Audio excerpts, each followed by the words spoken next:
It's Solar Flourish for real. No, instead it has 4 Lingering Souls, which is the card we're talking about. Still one of the more powerful cards. It seeks to play somewhat of a control game, but then win through a variety of threats. It has a Blade Splicer, 4 Lingering Souls, 4 Sun Titans, 1 Gideon Jura, 1 Snapcaster Mage, and 2 Phantasmal Images. So and the rest of the cards it has are all answer cards. So it's still seeking to somewhat slow down the format and I think provide an eventual stream of threats that are unanswerable by most decks. His opponent, William Hendricks, is playing a black-blue zombies deck with a small little splash for the ability to flash back Bump in the Night. Ooh. So typically these decks saw rise about 2 weeks ago. Most of them are playing off some of the key interactions, especially for Phantasmal Image, which he actually is not doing today. He's got Metamorph. He has Metamorph instead of Image. So he still has the Diagraph Captain. But yeah, he's playing Metamorph, so possibly it's nicer on your mana. It doesn't die as often, but it is a little more expensive. Both these players have gone down to 6 cards. One of the things I think that's really interesting about William's list, Bump in the Night is not a card that one is used to seeing in these lists, but one of the things about the Captain, the Diagraph Captain, can nibble away life in ways that are really surprising. So perhaps William has decided that he really wants to just directly attack the life total more aggressively. And I haven't seen this tried out yet. I'm curious to see if it has how effective it is. With the last stand tournament against, I did see there were a couple players playing black-red zombies, which was not as popular as the blue-black zombies, but could utilize Bump in the Night as a double Lava Spike spell. I think what's interesting is that he's trying both of them right now at the same time. It really does seem like a more aggressive strategy toward their life total. So we'll see. The question is whether or not the flashback on Bump in the Night actually matters. If it doesn't, it might be a little fancy, but if he gets the chance to actually flash it back, it might prove to be pretty good. Both players now down to 5 cards. Mulls on both sides. This is a lot of mulligans. And the thing about a card like Bump in the Night, if you are in a position where the life totals are going to be going down rapidly, Bump in the Night becomes pretty awesome just as a single Lava Spike. And the only real leaning he has in his deck to make the Bump in the Night flashback happen, he's got 3 Dragon Skull Summits and no other way to flash it back. So he's only actually concerned about flashing it back incidentally. It's not like it's part of his plan. He's mostly just playing a Lava Spike. Yeah, it's mostly just a spike for him. And William Hendricks to 4 cards. Yeah. At this point, when both players are on 5 cards, typically what'll happen is that both players at this point will be aggressively just mulliganing toward hands with two or more lands in them is what they're trying to keep. As a result, I mean, before we saw that William's going to 4, this sort of thing might favor William as he has a lot more 1-drops. I think what Hetrick will probably be trying to find is a hand with, 3 lands Lingering Souls. At this point, that sort of hand out of Hetrick could win the game by itself when his opponent's on 4 cards. He'll obviously be trying to avoid his high drops, but really, this sort of board state, I think because of Lingering Souls, whether or not Hetrick will probably be not favored since they're both on 5, unless he has a Lingering Souls or some other. That's probably what he'll be looking for right now. For those of you who are just joining us, this is the Star City Games Live Open Series here in Sacramento, California. I'm Adrian Sullivan here with Matthias Hunt, and we are bringing you Standard. It's going to be 9 rounds of Standard today. On your left, William Hendricks, oh my goodness, who just is mulliganing to 3. I think I saw someone win in a mull to 3 once, but I might have had a dream and it might not be real. And on the right, Michael Hetrick with Esper Control. Right. This looks obviously is very bad for William. Michael has kept a 5-card hand, which gives him some nudge of hope, but it's 3 cards will still be very difficult for him to really assemble any sort of action. I actually do remember it was a mull to 3. The player was playing against Goblin Guide, and Goblin Guide did a lot of help. Yeah. And it was a mull to 5 on the other guy's side. So this is actually, a mull to 3 versus a mull to 5. So could go either way. So actually, here's a question. Let's pretend you're William, and you decide at your 3-card hand that is a card. Oh, is that a keep? Is he finally keeping? Do you show your opponent any cards if you think you can't win? Or you just find out what they're playing and leave it at that and not lay anything? I've had one game where I've run the strategy. I think if you have a hand with a 1-drop Gravecrawler, there you go. Then you certainly don't do that, because you do have the chance of actually being able to win. Yeah, you could just go Gravecrawler and then the next turn lay another 1-drop. He could, if the top 2 cards of his deck are 2 more Gravecrawlers, he could win this game. And I mean, obviously that's not a great line. It's a real line, so I think he has to play for it. William Hendricks. For those of you who are Sacramento players, you can come down here tomorrow, too. Not only can you see old-school Sacramento people like Ricky Hayashi, but you can also get and play in our Draft Challenge tomorrow, our Legacy tomorrow. Thought Scour number 2 from Michael Hetrick. And it looks like William has missed his second land drop as this is being done on his end step. So only a single Gravecrawler for William, but I mean, quadruple mulligan, ouch. On a mull to 3, the turn 1 Gravecrawler is what you're looking for. Another attack. A lot of people like to use the intimidating zombie for a 2-drop. There are none of those in William's deck. There's no highborn ghouls. Zombies hasn't... The weaker part of zombies right now is that its 2-drop slot is very sparse. Yes. Mortar Pod is probably the best 2-drop zombie, and I put that in quotes because it's not a zombie at all in the deck. In the sideboard, William Hendricks has 4 Porcelain Legionnaires, I think, to shore up that weakness in certain matchups. Second mana from William Hendricks, and now we see no play because he really doesn't have anything to do on turn 2. It's turn 1 and turn 3 that he has stuff to do. No, and Hetrick is only 1 land away from a Sun Titan in his hand, which should, depending on... I imagine William's hand will have something like a Geth's Verdict in it or a Go for the Throat, but even so, Sun Titan will be very hard for him to come back. Sun Titan is such a monster. Well, with the 3rd Darkslick Shores there, William is actually... Now he's on. He's brought himself back into the game. Well, he has access to most of what his deck can do. Now, William Hendricks is running Liliana of the Veil, and Liliana of the Veil is not a card I like in most decks, but I do like it in decks that attack, because if you force your opponent to have to attack back, that actually is something that they often don't want to do. We see a land for Michael Hetrick, and it comes into play tap, Darkslick Shores, William, untap. So William is still choosing not to play out any more threats. Do we know, is it because he has no more threats, or he's just hoping that to protect the Gravecrawler, as it were? I've been trying to catch his hand. I see 2 Diregraph Captains. I think he's been waiting for an opportune moment just to have it do some damage. Mm-hmm. Like, I don't think he had the other Diregraph Captain. So I think he was waiting till he had something to play after the fact. I think, so what he probably doesn't realize right now is that Michael Hetrick's deck's counter spell suite is 3 Mana Leak. And that's it. For the entire deck, has 1 Dissipate, it has a couple more, 1 Dissipate in the sideboard, but that's really it. I feel like... And we see double Phantasmal Image on the Diregraph Captains. Well, suddenly we have a zombie mirror on our hands. Okay, go zombies. Now, Hetrick is playing these out because he has that Sun Titan reserve. It's okay for him to lay these things out and not be the controlling deck for half a second, just to gum up the game a little bit, and then, well, I mean, it's still being a controlling effect, but to gum up the game a little bit, and once they get killed, then to come back with the haymaker of Sun Titan into Phantasmal Images. Those are his only 2 images. We see a Tragic Slip, I believe? A tragic slip at the a Tragic Slip kills one of the images. All it's got to do is touch it for it to get it to die. Which then is really, which that'll trade with the other Diregraph Captain there.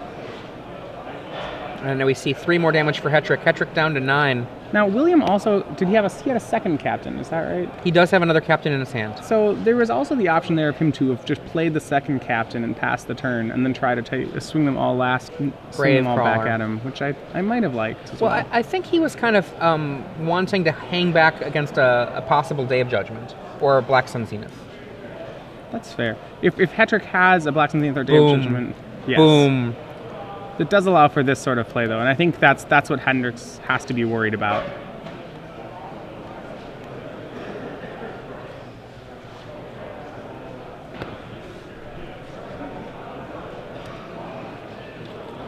So now his army of Gravecrawlers is facing down an army of Sun Titans. Now, one thing that's worth noting is that a Diregraph Captain can turn those Gravecrawlers into little 1-point pokes. Yes. And with Hetrick at 6, that's fairly relevant.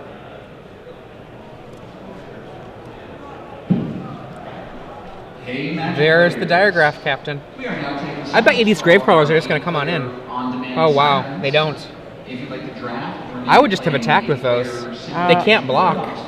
Yeah, it's the only thing that Gravecrawler really... I mean, knock Hetrick down to 4, and then recast them on the next turn and do the same kind of thing. Yeah, I think he might be thinking that, you know, he doesn't have the mana to recast them right now, though because the Gravecrawlers can't block, when you choose to recast them is fair the same going both ways.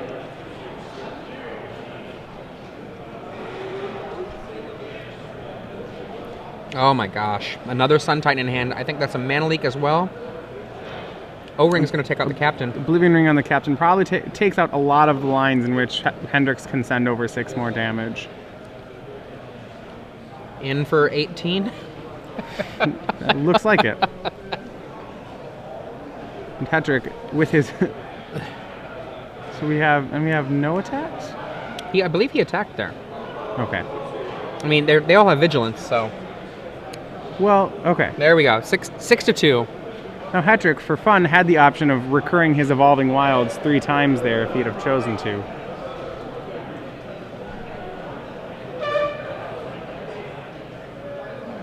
I think I see 2 lands in William's hand.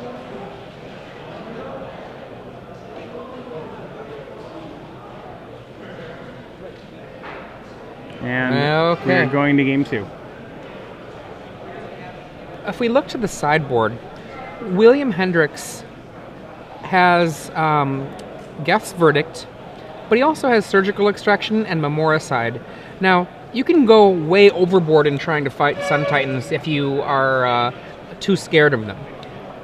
So, do you like going into any kind of graveyard / remove from the game attack if you're William Hendricks, or do you prefer just to ignore it and try to be the same deck? I would say, for the most, one of the things that his deck has going for it is that it's not... he has a very good aggressive plan, and actually, even on a board where a Sun Titan's been cast, Hendricks still has quite a lot of game, in that he has Bump of the Nights, he has Diregraph Captains, and he has recurring Gravecrawlers that are able to suicide themselves. So Sun Titan doesn't exactly end the game for William Hendricks, so because of that, I think his deck already has inherent ways that it can deal with Sun Titan, and any sort of graveyard hate will probably just dilute his original strategy of trying to kill Michael Hetrick.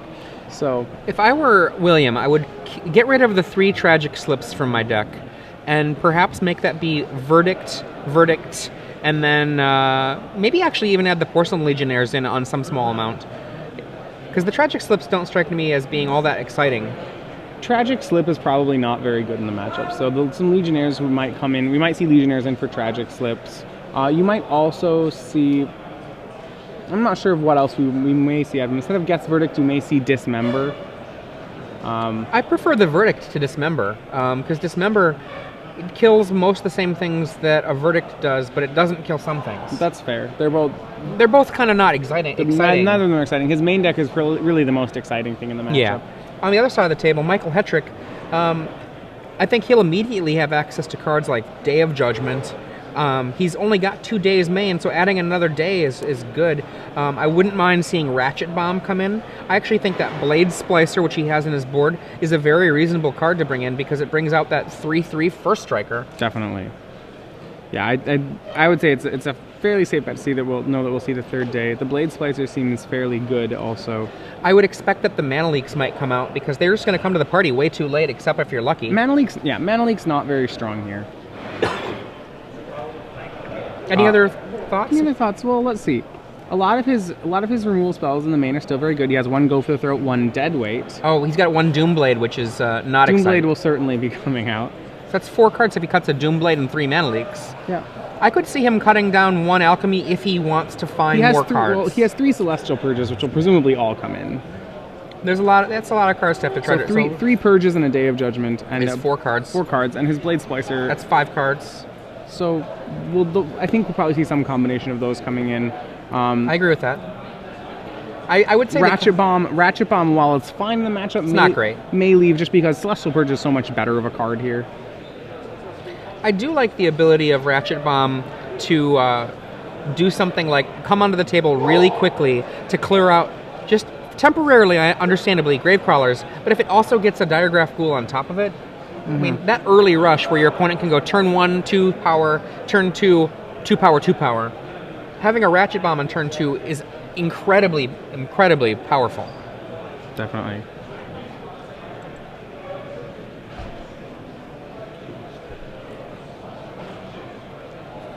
I mean, think about it this way, too. Obviously, both players mulliganed a lot, but William Hendricks, on a mull to 3, virtually had his opponent at 4 life. Yeah. I mean, and that was what I was saying. Against, in those hands, a turn 1 Gravecrawler was going to be the best thing for William going on, because he has to assume that Michael Hetrick is probably just keeping some sort of hand with a lot of lands in it. As a control deck on a mull to 5, I'm very happy to see 4 lands, 1 spell.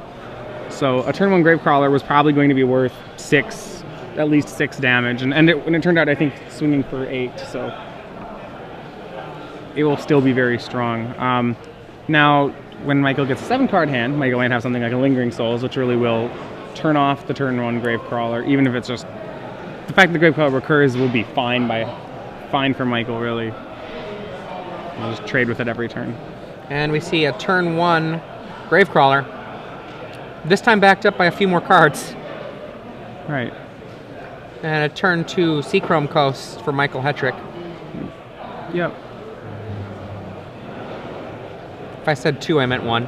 Turn 1 Seachrome Coast. Looks like Michael's hand has a lot of land in it. And is that a special art diagraph Those pool? are 2 special art diagraph I have not pools. seen that art. Okay. Planes. Those are the game day promos, and we do see the Celestial Purge in Hetrick's hand. It might be used on the Gravecrawler, as I do not believe he has a Day of Judgment. I would say I would use it on the Gravecrawler even if I had the Day of Judgment. That's very possible. I actually probably would have used it main face, on just so that you don't have Hendrick verdict himself to keep the Gravecrawler in the yard. Or something like that play. On that board, I don't see Hendrick making that play, but yeah, there's really not much of a reason to... Well, the reason would be if he has a mana leak and is suspecting, Dark Slick Shore, Diregraph Captain, you'd rather be mana leaking at that point. 3 mana. Take 2 from a messenger. And now Hetrick's almost wishing he had the Celestial Purge back at this point. And there's the Day of Judgment for him, though he still is set to take 7 into 9 damage. He's still set to go to 5 and be facing down a 4/3. Is that a mana leak in his hand? It is. It is a mana leak. I don't like that. The problem is, even after a Day of Judgment, Hetrick is essentially at 1 life right now. He'll have to tap out for it, take 2, and then take 4 on a swing back, which will put him down to 1.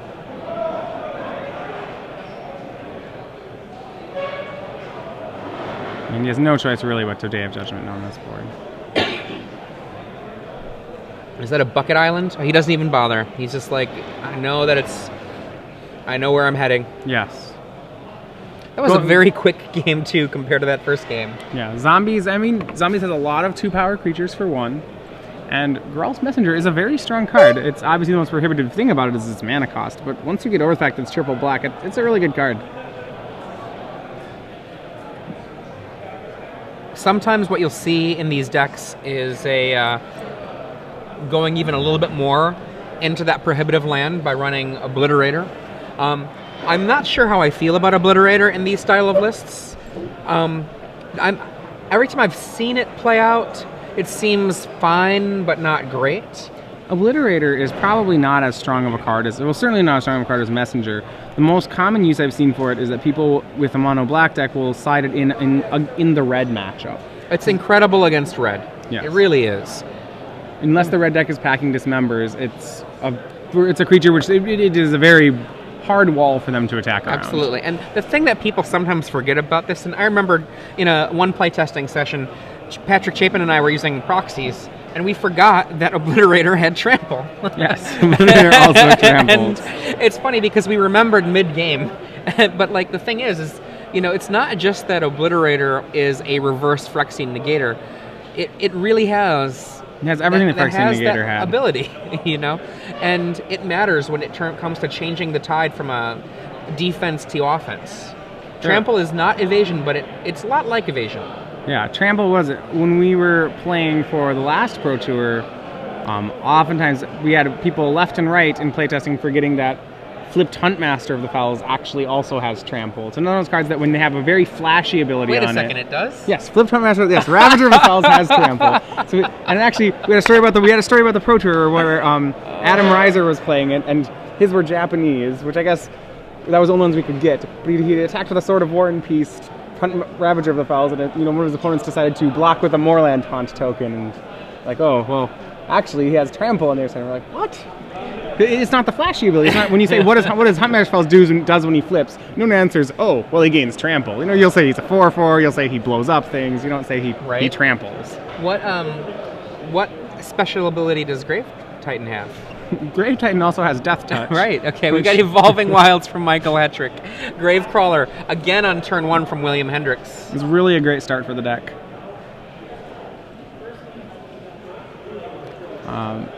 Once again, I think Michael would really love to see a Lingering Souls in one of these games. It seems like it would really help him buy the turns he needs to get to his late game. I believe he has one this time. Yeah, Michael Hetrick on the play, it's much more reasonable for him to have. Is that an O-Ring or Lingering Souls? I think I see Lingering Souls. I think he doesn't have. Yeah, well, he also has 3 Oblivion Ring, which the Oblivion Rings might not still be in the deck with the Purges being sided in. I like a lot of the same effect. I like having a whole bunch of that effect. You've got a lot of targets. You got Gravecrawlers and you've got Messengers. Yeah, it does actually look like it's an Oblivion Ring. So.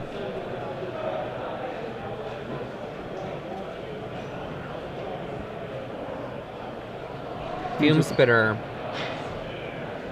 This is one of those situations where Fume Spitter probably stays in only for the fact that he doesn't have many cards to switch for the Fume Spitter. It's fairly weak. I actually like it against Phantasmal Image. Well, I actually like it because of the way it interacts with your own Geralf's Messengers, where you can reset your Geralf's Messenger so that it lives again. That's fair. It gives it extra utility. But it's subpar, but it's not. It's not dead. But it's not. It's not even that it's not dead. It's that in the matchups that are controlling, Fume Spitter is better than a lot of things, even though you'd prefer to have like a 2-power guy there. Right. Well, he's actually better than the... I'm forgetting the name of the Intimidator. Highborn Ghoul. He's better than Highborn Ghoul against the control decks because of its interaction with the Messenger. Against Blue-White, there's the problem that White... Even Blue-Black, though, too. White will be trying to exile and O-ring your Geralf's Messenger, so he doesn't actually get to undie as much as you would hope. But there is Fume Spitter is a fine man in the matchup, I suppose. In for 3. I believe we're knocking Michael Hetrick down to 12.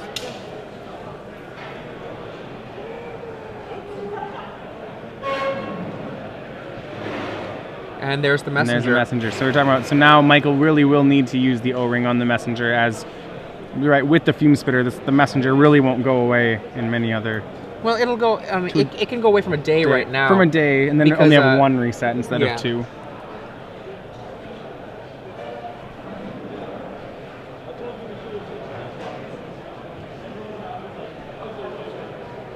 For a second, I thought I saw a Crucible of Worlds, but that's not legal in this format. O-Ring. An O-Ring on the Messenger. It looks like he's rocking a Shards O-Ring. I think that's also the art for the core set O-Ring, so it could be one of those. I thought I saw the little symbol, but I'm not sure. In for 3. Are you going down to 7? And I think is there a... He has a go for the throat. Go for the throat? Okay. It always feels so painful to go for the throat, something like a Fume Spitter. Right, like, or a Gravecrawler. Though sometimes it's... Fume Spitter is a horror, I believe. It is a horror. So... It's possible that the Gravecrawler would die, though very improbable. Hendricks, I think, has a 5-card hand at the moment. He takes it. Oh, and look at that, the red. And here's where the red could show through. If Hendricks has a bump in the night, this will be very hard for Hetrick to win the game.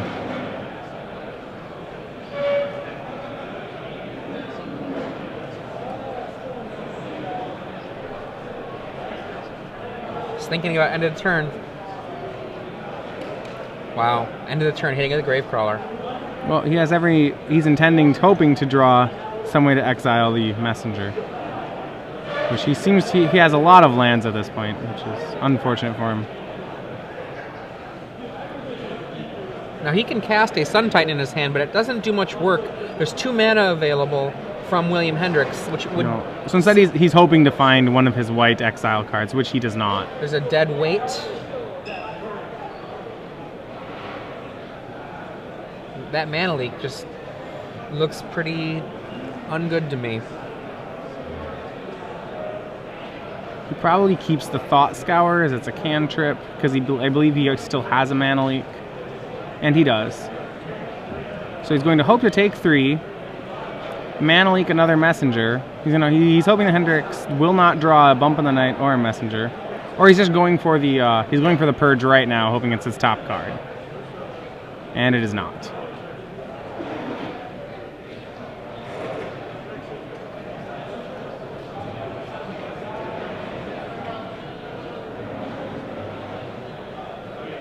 So he does not have a mana leak, so he is waiting for Hendricks to turn his creatures sideways.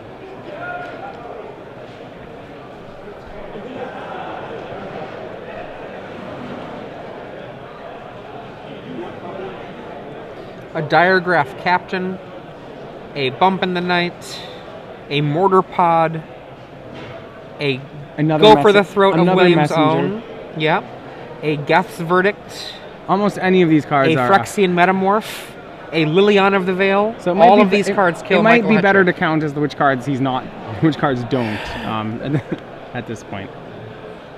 Down to 1.